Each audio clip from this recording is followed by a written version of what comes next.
just old, tired, ready to be put out of its misery.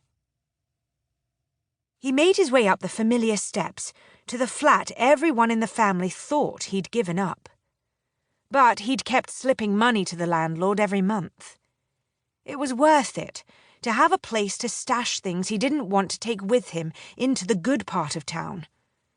Wouldn't do to store any stolen goods in Peter Holstein's house in Hammersmith. He wouldn't risk bringing trouble on his brother-in-law's head, especially not now, with a last name like Holstein. Plus, it provided a good drop location for Mr. V, into whose palm Barclay had pressed the second key. He jogged up the rickety steps to the 5th floor and slid along the corridor until he came to the 4th door. A quick turn of his key, and he was in the last flat they'd called their own. Georgie, Nigel, Fergus, and him. It was empty of all but the furniture that belonged with it, and hadn't been much fuller when the 4 of them had called it home. They travelled light, did their family, because they never knew when they might have to pick up and run.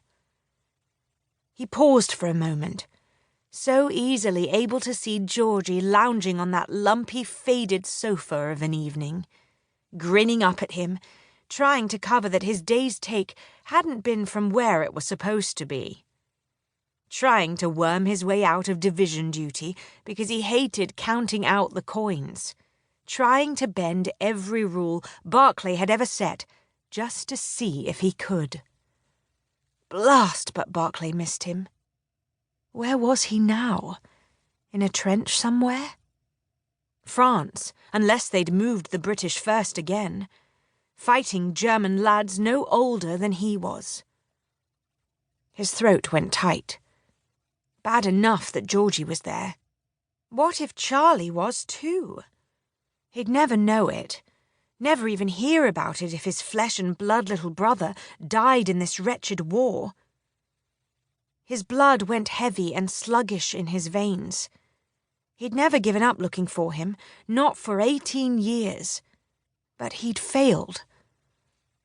Barclay had just turned 28, meaning his brother was 24, but still nowhere to be found. Charlie had vanished into London's orphanage system as surely as their mother had into its prisons.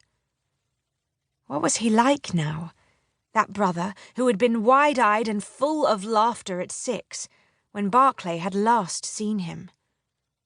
Like Georgie, mischievous and stubborn? Or more like Fergus, smart as a whip?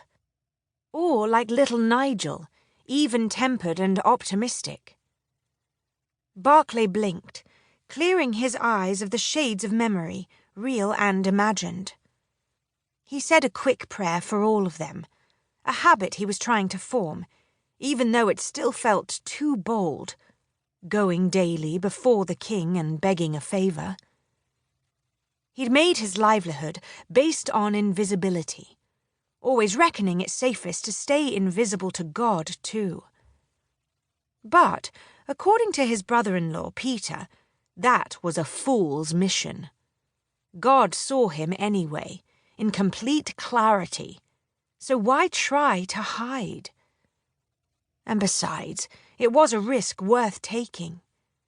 Georgie was on the front lines, and Charlie well could be too. They needed every prayer Barclay could mutter. The shouts outside grew louder, battering the glass in the one tiny window of the flat. He'd better hurry. The mob could turn violent at any moment, and he didn't much fancy weaving his way back through them when they did. He'd kept this flat because it had the perfect hiding place. A few silent steps to the corner, and he could pry up the splintering trim and reach into the hole it covered. His fingers closed on the large envelope Mr. V must have stashed there. They'd missed each other at Whitehall today, but there had been a simple message waiting. You have work at home. Whatever this was then, it would be what kept him busy for the next day or week or month. He could only hope it didn't involve fishing charred slips of paper from an ash bin like yesterday's assignment had.